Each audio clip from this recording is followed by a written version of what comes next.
Hello प्यारे बच्चों, बहुत बहुत स्वागत अपने YouTube channel commerce with Sanjeev sir में। और आज हम लोग जो जनरल की हमारी सीरीज चल रही थी उसमें क्वेश्चन नंबर 18 पढ़ाएंगे आज हम आपके लिए। और 18 के बाद में मात्र 6-7 क्वेश्चन और बचे हैं, यानी 25 तक क्वेश्चन आपको आरसी अग्रवाल जी की जो एनसीईआरटी की सीरीज है उसमें दिए हुए हैं। हर क्वेश्चन को अगर आपने तैयार कर लिया, समझ लो जनरल पूरी दुनिया में कहीं चले जाना, जनरल आपके लिए 100% इन्हीं क्वेश्चंस के बीच में सब कुछ आपके लिए आ जाएगा।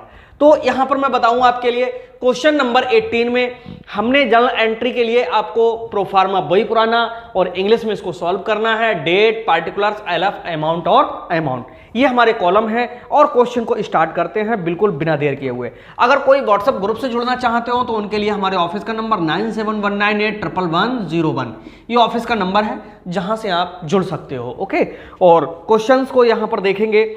लिखा हुआ है, सबसे पहले ऊपर मैं बता दूं, लिखा जाता है general entries in the books of करके, और जो मालिक का होता है नाम वही यहां पर लिख दिया जाता है। 1 जुलाई 2020 को संजय ने तो 20,000 का नगद, 10,000 का माल और 5,000 के फर्नीचर से व्यापार आरंभ किया। तो बात किसकी कर रहे हैं? संजय की कर रहे हैं। तो general entries in the books of करके यहां लिख देंगे संजय। ओके, यानी संजय की पुस्तकों में जनरल प्रविष्टियां। अगर हिंदी में लिखोगे तो यहां लिखना होता संजय की पुस्तकों में जनरल प्रविष्टियां, इस तरह से तैयार होता। आगे अब मैं बताऊं 1 जुलाई 2020, तो पहले वर्ष को ही डाल लो, यानी 2020 और जुलाई 1। बार बार वर्ष डालने की जरूरत नहीं होती, केवल महीने का तारीख डालते जाओ और इसको सॉल्व करते हुए चले जाइए आप। संजय ने 20,000 रुपए नगद, 10,000 का माल और 5,000 के फर्नीचर से व्यापार आरंभ किया। अब मैं आपको बताऊं, देखिए कोई संजय है, संजय व्यापारी है, वो 3 चीजों से अपना व्यापार आरंभ कर रहे हैं। तो हमने आपके लिए सिखाया होगा कि जिन चीजों से हम व्यापार आरंभ करते हैं वो सब व्यापार में आती हैं। तो व्यापार में आने वाली वस्तुओं को, संपत्तियों को हम क्या करते चले जाते हैं? डेबिट करते चले जाते हैं। तो यहां पर इन्होंने बताया है कि 1 जुलाई 2020 को संजय ने 20,000 नगद, तो नगद आ रहा है बिजनेस में, तो सीधे लिखो कैश अकाउंट डेबिट।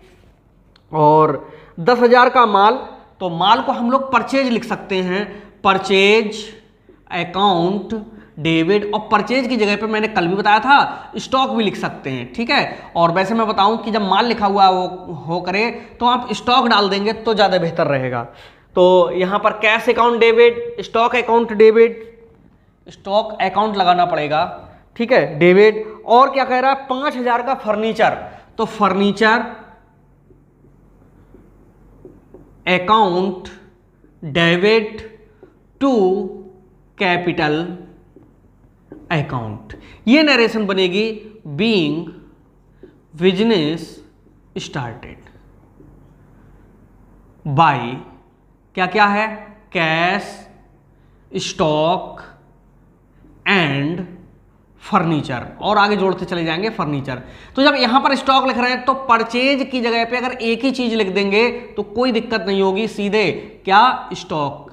ओके, क्योंकि नीचे लिख रहे हैं तो बढ़िया रहेगा स्टॉक, स्टॉक अकाउंट सीधे डेबिट। ठीक, यहां पर लाइन खींच दीजिए, देखो कितने कितने का है। यहां पर है 20,000 रुपए नगद है तो कैश में डाल देंगे कितने? 20,000। 10,000 का स्टॉक है, 5,000 का फर्नीचर है, तो यहां पर टोटल हो गया 35,000। ये पहली एंट्री हो गई जो एक ज्वाइंट एंट्री बनी। इतनी चीजों से बिजनेस स्टार्ट हुआ और टोटल कैपिटल हमारी बन गई कितनी? 35,000। इसके बाद में अगला है जुलाई 2 के लिए बैंक में जमा किया कितना? 14,000। ठीक है, तो यहां पर डालिए जुलाई 2। बैंक में जमा किया तो सीधे बैंक अकाउंट डेबिट, क्योंकि पाने वाला ऋणी होता है। अब बैंक में हम जब कैश जमा कर रहे हैं तो पाने वाला कौन हो गया? बैंक हो गया। तो यहां पर लिखेंगे बैंक अकाउंट डेबिट और टू कैश अकाउंट। व्यापार से जाने वाली संपत्ति को क्रेडिट करते हैं, कैश जा रहा है हमारे पास से, इसलिए टू कैश अकाउंट। नरेशन में लिखेंगे being cash deposit at bank, यानी बैंक में जो कैश है वो जमा कर दिया। कितने रुपए कैश जमा किया है? बैंक में जमा किया है 14,000। तो यहां पर डाल दीजिएगा 14,000 and here also amount will be 14,000। 14,000 और 14,000। बाद अगली डेट है हमारी, वो है 5। ठीक है, देखिए 5, तो यहां डाल देंगे जुलाई और 5। ठीक है, जुलाई 5। जुलाई 5 को क्या कह रहा है, तिजोरी खरीदी और चेक धनादेश द्वारा भुगतान किया, कितना, 8000। तो भाई जब तिजोरी खरीद रहे हैं तो इसको हम कहते हैं safe, okay, SAFE, safe account debit. और टू, चेक को कभी भी चेक नहीं लिखा जाता, कैश लिखा जाता है, टू कैश अकाउंट। नरेशन में लिखेंगे being safe purchased, being safe purchased. और कितने रुपए की सेफ है, यहाँ पर डाल देंगे 8000 रुपये। तो यहाँ पर भी 8000 और यहाँ पर भी कितने, 8000। इसके बाद श्याम से माल खरीदा। भाई श्याम से माल खरीदा है, इसका मतलब क्या है, श्याम से नगद नहीं खरीदा, उधार खरीदा है। तो देखो खरीदने को कहते हैं परचेज, तो परचेज अकाउंट डेबिट टू, देने वाला धनी होता है, तो यहाँ पर श्याम आ जाएगा, नाम के आगे अकाउंट नहीं लगता है, सीधे लिखेंगे टू श्याम। नरेशन में लिखेंगे बीइंग गुड्स परचेज, लाइन खींच दीजिएगा और अमाउंट डाल दीजिएगा कि श्याम से माल खरीदा है 11500 का, तो यहाँ पर भी 11500 और यहाँ पर भी 11500। और जो डेट थी वो कितनी थी, 7 थी, तो यहाँ पर डालेंगे जुलाई कौन सी, 7। इसके बाद में नरेन को उधार माल बेचा। भाई कोई नरेन है, नरेंद्र नहीं है, नरेन है, उनको उधार माल बेचा 10 तारीख के लिए, तो आप यहाँ पर डालिए जुलाई 10। और उधार माल बेचा है तो नरेन डेबिट होंगे, पाने वाला ऋणी होता है, पैसे तो दे नहीं रहे, तो नरेन डेबिट। और टू क्या, सेल्स अकाउंट। नरेशन में लिखेंगे बीइंग गुड्स सोल्ड। ठीक है, कुछ मत लिखो कि नगद बेचा या उधार बेचा, सीधे नरेन को उधार माल बेचा है 6500, तो यहाँ पर डाल दीजिए 6500 और 6500। इसके बाद में लिखा है नगद विक्रय किया। भाई नगद विक्रय किया है जुलाई 14 के लिए, जुलाई 14 नगद बेचेंगे तो हमारे लिए क्या मिलेगा, कैश मिलेगा, तो कैश अकाउंट डेबिट टू, माल बेचने को सेल्स कहते हैं, सेल्स अकाउंट। नरेशन में लिखेंगे बीइंग गुड्स सोल्ड, अमाउंट डाल दीजिएगा, कितनी अमाउंट पड़ेगी, 11400 और यहाँ पर भी 11400। अगला है जुलाई 14 के बाद जुलाई 16, अब नीचे आपको नहीं दिखेगा तो बराबर में यहाँ सॉल्व करते हैं। जुलाई 16 के लिए सुरेश को 10% व्यापारिक कटौती पर अंकित मूल्य का माल बेचा और वो कितने का, 7000 रुपये का। ठीक है, तो डेट आ गई हमारी 16। देखो यहाँ पर ऊपर से करके दिखाते हैं, डेट डालेंगे हम लोग, सुरेश को 10% व्यापारिक कटौती पर अंकित मूल्य का माल बेचा 7000 रुपये का। तो सीधे लिखो, ये तो लिखा नहीं है कि नगद बेचा उधार बेचा, तो उधार ही बेचा और सुरेश को बेचा है, तो यहाँ पर जुलाई 16 Suresh debit to sales account, छोटा छोटा लिख रहे हैं थोड़ा। नरेशन में लिखेंगे बीइंग गुड्स सोल्ड। ठीक, 7000 का है, 10% छूट पर बेचा, तो भाई 7000 का 10% कितना होता है, 700 होता है, तो 7000 ऐसे लिखेंगे, 7000 का 10/100 बराबर हो गए कितने, 700। 700 कम कर दो 7000 में, 6300 और 6300।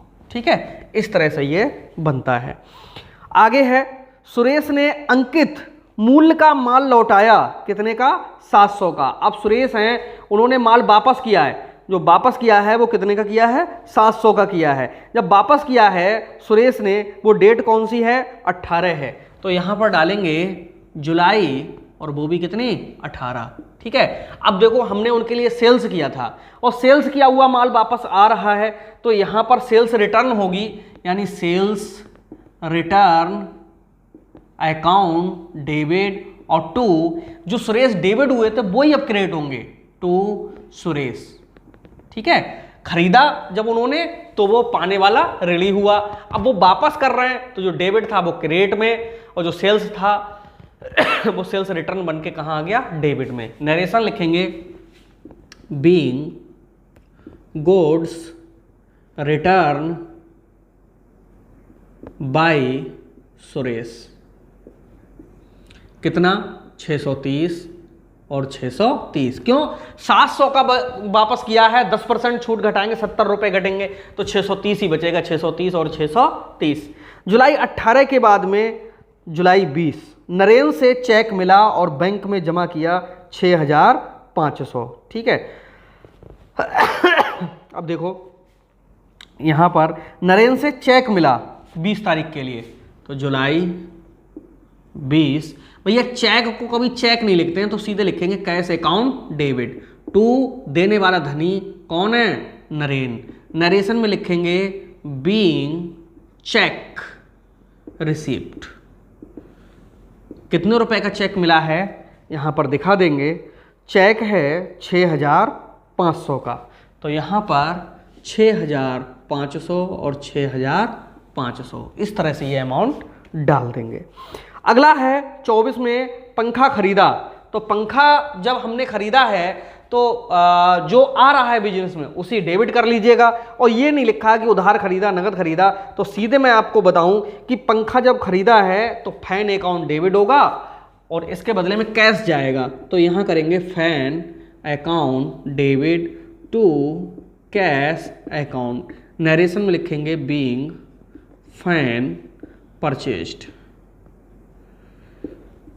अमाउंट कितनी होगी? जुलाई 20 है यहाँ पर, तो पंखा खरीदा 24 के लिए, जुलाई 24। यहाँ पर 700 और 700, यहाँ पर भी 700 और यहाँ पर भी 700। इसके बाद में है 26 जुलाई के लिए दान में 101 नगद और 200 रुपये का माल दिया गया। ठीक है, 26 तारीख के लिए। जब दान, मैं बताऊं आप लोगों के लिए कि जब भी दान में माल दें तो परचेज जो करके ला रहे हैं वही दिया जा रहा होगा या स्टॉक से दिया जा रहा होगा, दो ही जगह से हो सकता है।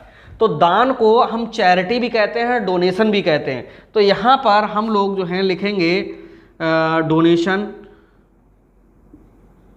अकाउंट डेबिट, और क्या क्या दिया है? दान में 101 नगद तथा 200 रुपये मूल्य का माल दिया है। ठीक है, तो यहां पर लिखेंगे donation account debit to cash account और टू परचेज अकाउंट। ठीक है, नरेशन बीइंग डोनेशन, डोनेशन को चैरिटी भी लिख सकते हैं, डोनेशन मेड यानी दान दिया। कितने रुपए का दिया भाई? कैश दिया 101 और माल दिया 200 का, तो ये हो गया 301। इस तरह से ये हो सकता है। और जो डेट है वो कौन सी है? 26 है, तो यहां पर डाल देंगे कितनी? 26 जुलाई, जुलाई 26। इसके बाद में है श्याम को पूर्ण भुगतान में दिए कितने? 11,300। अब श्याम है, श्याम को पूर्ण भुगतान में 11,300 दिए, इसका मतलब है कैश जाएगा।